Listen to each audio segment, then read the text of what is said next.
Kendalanya pada sarana atau fasilitas.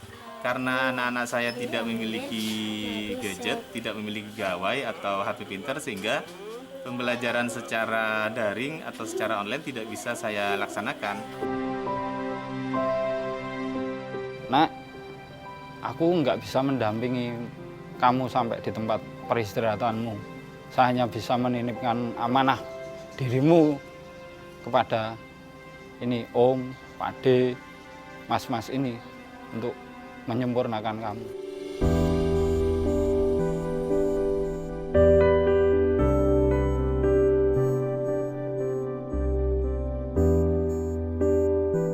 Sudah 20 hari saya nggak pulang. Kangen. Kangen. Pasti kangen. Tapi harus kuat.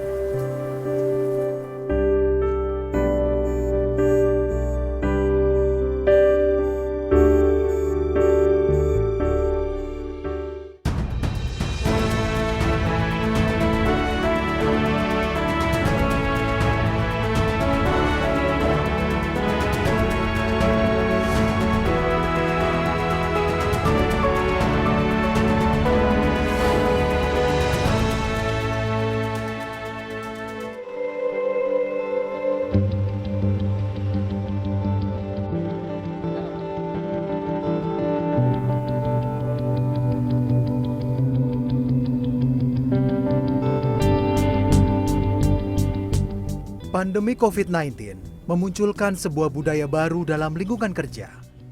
Sebagian besar perusahaan kini menjalankan sistem work from home atau bekerja dari rumah. Hal ini sesuai dengan anjuran dari pemerintah yang menerapkan pembatasan sosial berskala besar. Sistem bekerja dari rumah tentunya tidak berlaku bagi beberapa profesi yang terpaksa harus ada di garda terdepan dalam perang melawan COVID-19. Hal inilah yang dirasakan Syifa Fauziatun Nikmah, seorang perawat di Gedung Pusat Kesehatan Ibu Anak Kiara RSCM yang bertugas merawat pasien dengan COVID-19 bersama dengan 200 perawat lain. Saya itu kerjanya di ruang rawat inap dewasa dan kadang juga merawat bagian anak. Jadi selayaknya merawat pasien-pasien di ruangan yang bukan COVID seperti biasa. Dan kebanyakan pasien-pasien COVID yang saya rawat itu sudah lansia, mereka itu total care. Jadi itu saya bantu untuk memandikan, saya bantu untuk ganti diapers, memberikan makan, karena banyaknya pakai NGT atau sonde gitu. Ataupun yang makan per oral pun kadang kita suapi, kita kasih obat. Jadi merawat seperti biasa, pasien-pasien yang di ruangan lainnya bedanya, dengan kita menggunakan APD lengkap, itu membuat gerakan kita terbatas, membuat nafas kita juga sedikit terengah-engah gitu. Jadi lebih mudah letih, kadang tuh pusing. Selama masa pandemi, selain bertugas sebagai perawat, Syifa juga masih harus menampung ASI demi sang buah hati. Ya, meski sulit, Syifa tetap berupaya memenuhi hak putra keduanya yang masih balita untuk mendapat asupan utama ASI. Jadi kan anak saya umur 1 tahun saat ini, sudah empasi. Tapi saya masih berusaha untuk memberikan haknya, yaitu ASI sampai 2 tahun insya Allah ya. Tapi dengan adanya suasana seperti ini, saya usahakan dengan maksimal untuk bisa memberikan ASI. Saya pumping ASI saya titip ASI saya di freezer penginapan. Dan nanti suami saya yang akan mengambil. Jadi biasanya seminggu sekali nanti ASI diambil sama suami. Setiap hari, Syifa harus mengenakan pakaian hazmat selama lebih dari 7 jam. Ia pun terpaksa menahan sakit karena ASI yang tak bisa dikeluarkan. Tak ayal, Syifa merasa sedih saat produksi ASI-nya menurun karena kelelahan dan stres akibat pekerjaannya. Pada awalnya tuh saya ingat banget, tanggal 9 itu kalau sekali pumping saya bisa 120 mili. Seiring berjalannya waktu, sampai sekarang 20 hari nggak pulang dan tidak diberikan ASI secara langsung gitu ya, netel langsung gitu, produksinya menurun. Sekarang itu paling sekali pumping itu cuman 70, 80 sampai 90 cc gitu. Mungkin pertama karena itu, kedua juga karena mungkin ya kepikiran, ada stres juga ya yang sedikit faktornya itu bisa mengurangi jumlah dari ASI.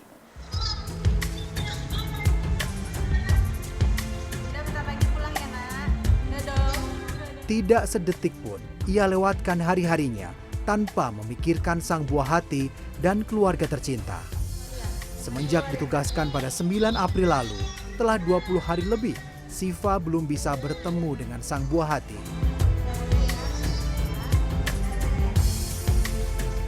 Saya itu ditugaskan mulai 6 April ya, 6 April dan sudah diberikan penginapan dari pihak rumah sakit. Jadi saya sudah menginap itu dari tanggal 9, sudah 20 hari saya nggak pulang. Kangen, pasti kangen. Tapi harus kuat. Kalau kangen biasanya sih video call atau nelpon biasa. Dan saya tuh nggak begitu sering untuk video call karena mungkin malah agak melo gitu setelah video call karena kangen.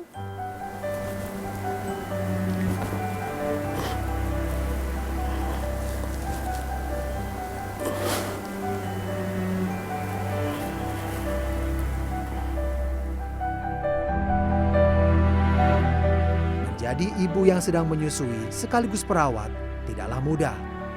Beruntung, Siva mendapat dukungan penuh keluarga. Kalau mama di rumah juga kasih support, ya udah nanti mama yang jagain anak-anak gitu. Saat ini saya punya 2 anak. Anak saya yang pertama 4,5 tahun, yang kedua 1 tahun gitu.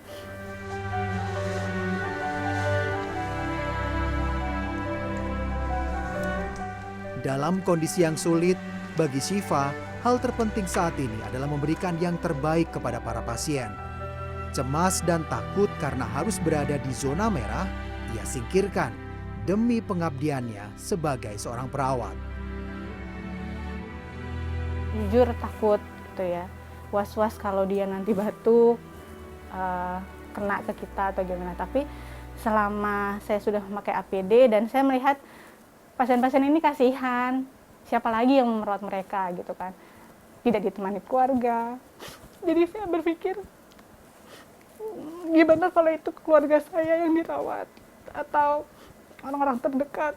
Jadi memang ini sudah tugas saya, ya sudah saya beranikan diri, saya merawat mereka karena mereka juga ada yang curhat, "Dokter, saya kapan pulang, saya kangen." Ada yang punya anak, ada yang punya keluarga pastinya mereka, dan mereka hanya bisa video call. Dan sebisa mungkin saya memberikan mereka semangat juga untuk ayo cepat sembuh biar cepat pulang gitu. Jadi itu lebih, saya harus merawat mereka, jadi rasa takut itu saya lawan. Perjuangan Siva dan ratusan perawat lain melawan COVID-19 memang tidak mudah. Menjauh dari keluarga dan mendekat kepada pasien menjadi pilihan mutlak, tak berlebihan jika mereka disebut pahlawan bagi 2 dunia, dunia kesehatan dan dunia keluarga. Namun, perempuan berusia 31 tahun ini hanya berharap semua pasien yang terkena COVID-19 dapat segera sembuh dan dapat berkumpul kembali bersama keluarga tercinta di rumah.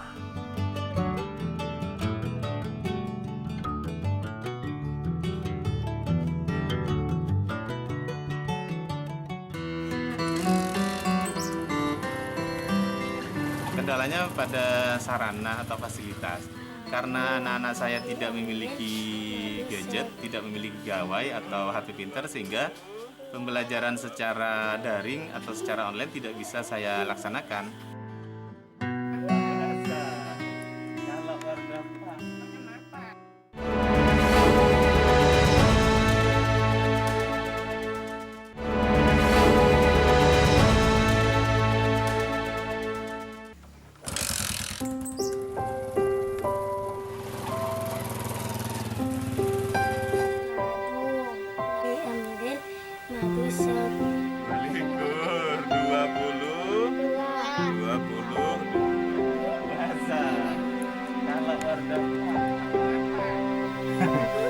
Wardah itu puasa, jadi nggak makan.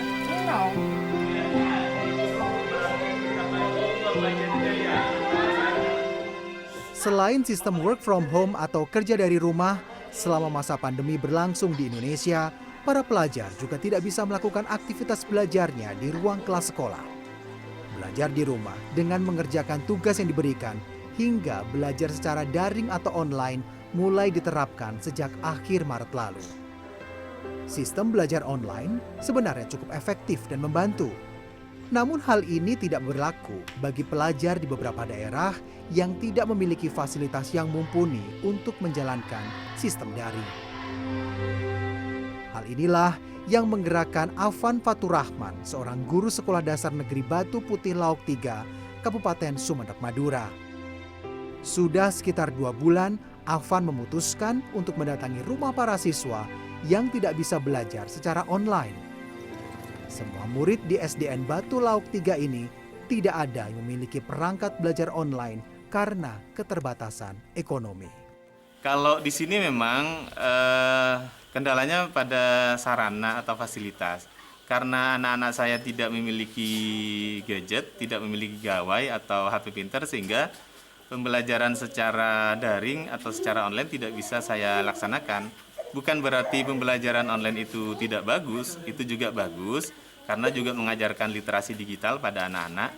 Hanya saja karena kebetulan siswa saya masih belum punya gawe itu, sehingga pembelajaran tidak bisa dilaksanakan secara online. Beberapa wilayah di Pulau Madura, khususnya di Kabupaten Sumeneb, memang masih memiliki masalah dengan ketersediaan jaringan internet dan kepemilikan gawai atau gadget bagi anak-anak didik. Akibatnya, siswa kesulitan mengerjakan tugas di rumah dan tidak bisa mendapatkan bimbingan dari guru secara online.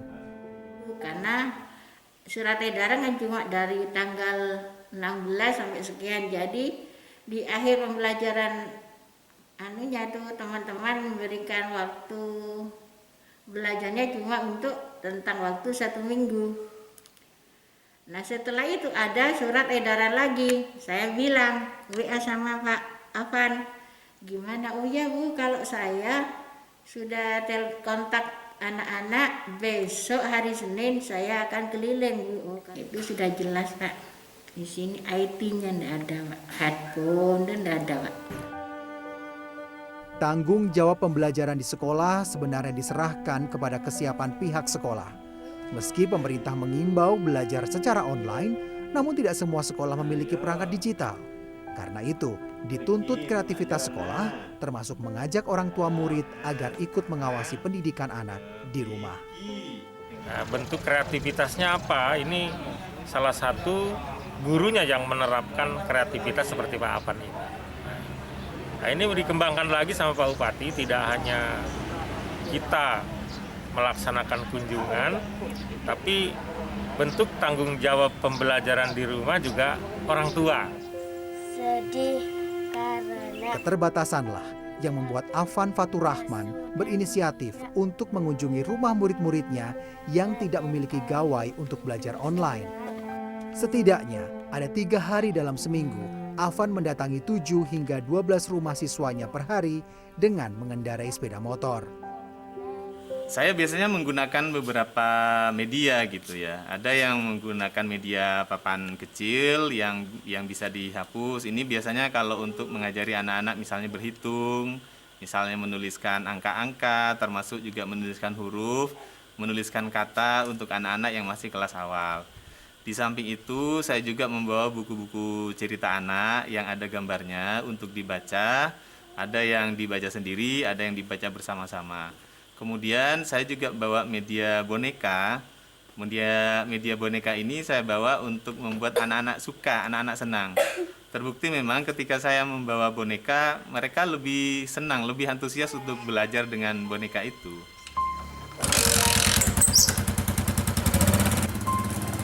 Setelah semua siap, Afan bergegas menyalakan sepeda motornya untuk menuju rumah siswanya yang kali ini mendapat jatah belajar darinya. Tak jarang, Afan harus menitipkan sepeda motornya di warung atau rumah warga setempat untuk melanjutkan perjalanan dengan berjalan kaki menuju rumah muridnya yang tidak bisa dijangkau dengan sepeda motor. Rata-rata, Afan menempuh jarak hingga 20 km untuk mencapai beberapa rumah siswanya. Meski tidak dekat, hal ini tak membuat nyali Afan ciut. Afan sebenarnya mengakui ada kekhawatiran sendiri beraktivitas di luar rumah saat masa pandemi seperti ini.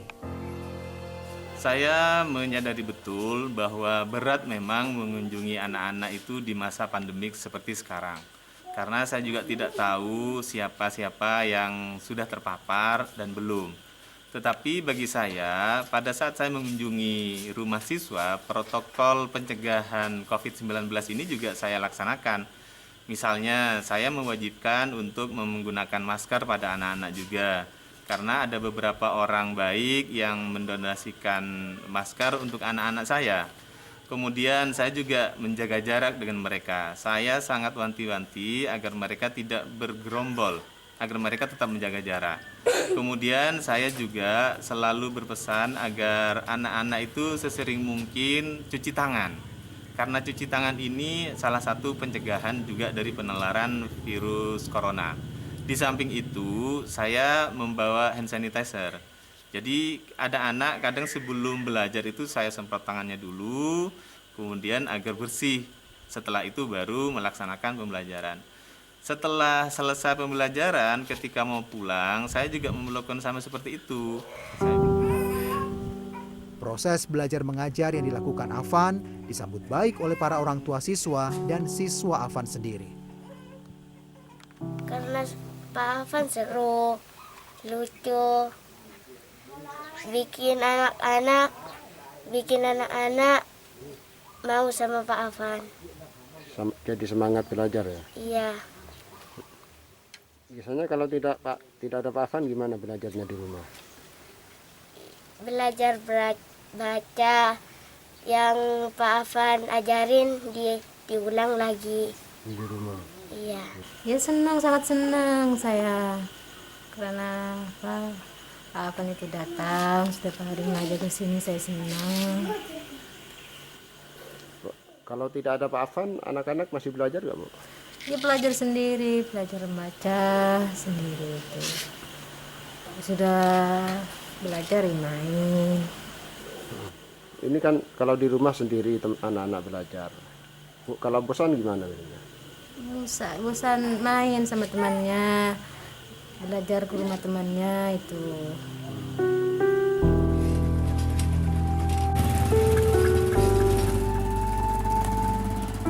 Afan Fatur Rahman berharap kesenjangan fasilitas teknologi ini menjadi perhatian pemerintah agar semua sekolah baik di kota maupun di pelosok memiliki fasilitas yang sama sehingga kesempatan untuk bisa belajar secara online bisa dirasakan semua anak didik dimanapun. Adalah binatang laut ya. Nak, aku nggak bisa mendampingi kamu sampai di tempat peristirahatanmu. Saya hanya bisa menitipkan amanah dirimu kepada ini Om, Pak D, Mas-mas ini untuk menyempurnakan kamu.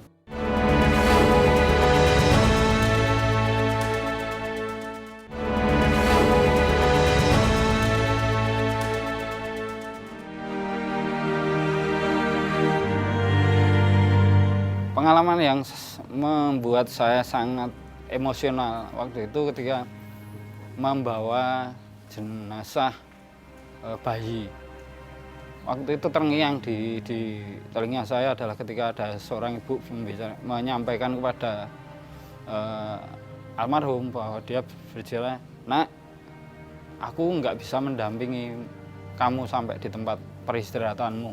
Saya hanya bisa menitipkan amanah dirimu kepada ini Om, Pak D, Mas-mas ini untuk menyempurnakan kamu."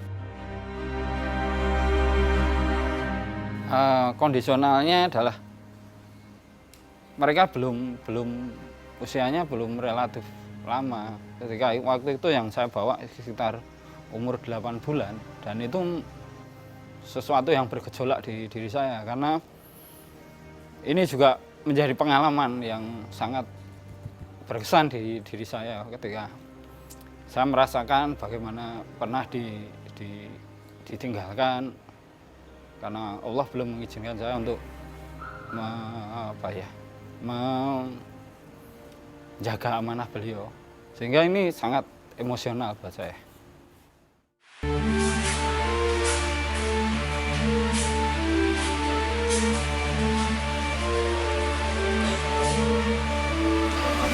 Aris Widodo tak pernah membayangkan akan melakukan tugasnya hari ini sebagai tim pemakaman jenazah COVID-19. Pemakaman bayi ini bukanlah satu-satunya pemakaman yang ditangani Aris Widodo bersama tim dukungan gugus tugas COVID-19 Daerah Istimewa Yogyakarta. Kerja sebagai tim Search and Rescue atau tim SAR sudah dilakukan Aris lebih dari separuh hidupnya. Terakhir, Aris bergabung dengan tim reaksi cepat Badan Penanggulangan Bencana Daerah Istimewa Yogyakarta atau TRC BPBD DIY sejak erupsi Merapi 2010 lalu. Pekerjaan ini adalah panggilan jiwanya.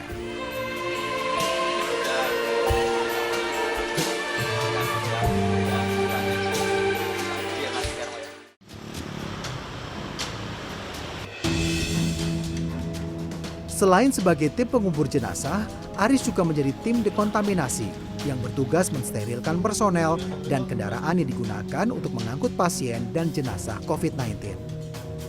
Meski sudah terbiasa dengan kegiatan kemanusiaan, COVID-19 membuat semuanya berbeda.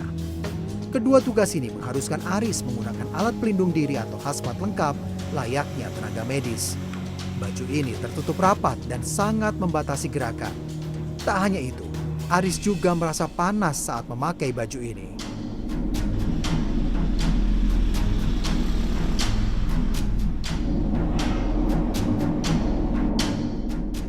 Dukungan istri dan kedua anaknya adalah kekuatan terbesar bagi Aris. Di awal terlibat dalam penanganan COVID-19 ini, Aris mengaku mendapat tentangan dari keluarganya. Namun mereka kini bisa mengerti setelah dijelaskan prosedur standar yang harus ia jalani. Sejak penanganan COVID-19, Aris tak pernah pulang ke rumahnya di Semarang, Jawa Tengah. Kasih lewat telepon menjadi pelepas rindunya. Namun istri Aris, Uminar, tak pernah mau diajak berbicara tentang COVID-19, meski Uminar selalu mengikuti perkembangan terbaru tentang virus ini.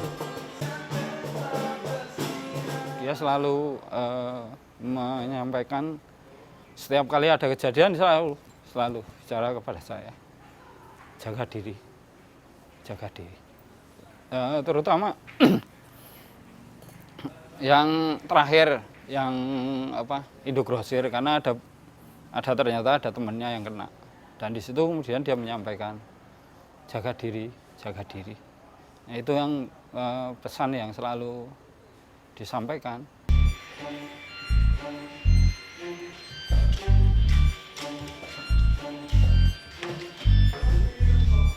Komandan TRC BPBD DIY yang menjadi koordinator tim dukungan gugus tugas COVID-19 DIY, Pristiawan Buntoro, percaya penuh kepada kemampuan anggotanya. Kepada Aris Widodo, ia bahkan memberikan apresiasi khusus. Beliau senior dan menjadi contoh gitu, dan saya pikir dia membawa itulah dengan baik gitu. Sebagai contoh tadi mungkin dia mempunyai kekuatan lebih supaya itu bisa menjadi semangat juniornya. Jadi kalau melihat karakter dia seperti itu sih sebenarnya. Tim gugus tugas COVID-19 DIY didukung berbagai unsur di luar BPBD seperti relawan, Polri, dan TNI. Mereka yang berkolaborasi di sini juga memberikan apresiasi atas kerja Aris Widodo. Meski baru bekerja bersama hampir 2 bulan terakhir, mereka sudah akrab bagaikan kawan lama.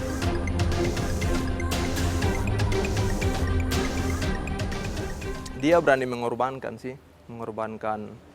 waktunya, tenaganya, pikirannya untuk harus standby di sini. Dalam menjalankan tugas, tidak ada kata waktu lelah, tidak ada kata waktu menyerah sebelum tugas itu selesai dilaksanakan.